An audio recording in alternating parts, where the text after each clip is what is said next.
T'es méchant, tu deviens tout. C'est ce qui est arrivé à Paul. Est-ce qu'on peut acclamer?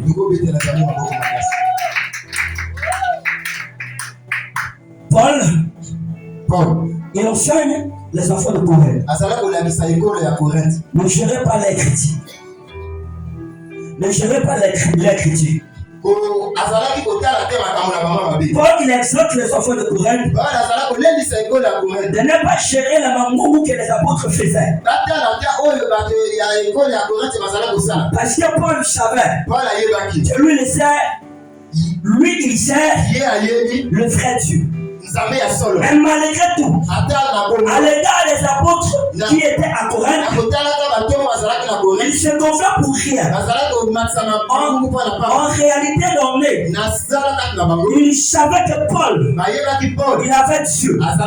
Or, celui qui a Dieu doit marcher comme Dieu. Lorsque Dieu vient sur la vie de quelqu'un, il transforme tout. Amen.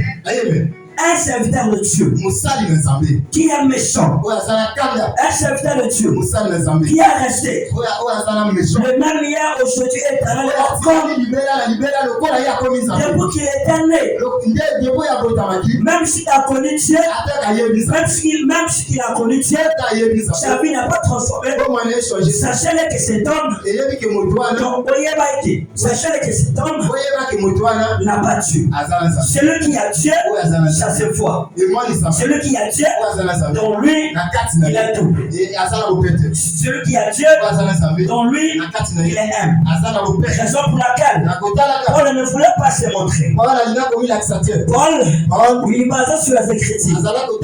Parce que Paul savait que la charge dont le Seigneur l'a confiée, c'est une très grande charge. Mais cette charge, pour le gérer, il faudrait marcher selon les Écritures. Raison pour laquelle Paul n'a pas voulu vivre dans le commérage. L'église de Dieu qui marche dans le commérage. L'église de Dieu qui marche dans le commérage. C'est une église qui est partie. Or, en réalité, dans l'église qui a Dieu, ou encore quelqu'un qui marche avec Dieu, quelqu'un qui a connu Dieu et que jusqu'à présent il est resté de la méchanceté. Sachez que cet homme n'a pas Dieu. Même ce qu'il prêche, c'est un tonneau.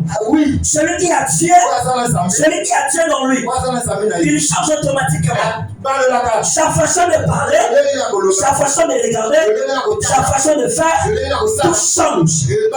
C'est ce que Paul a montré à l'église de Corinthe. Amen. Est-ce qu'on peut acclamer? Amen.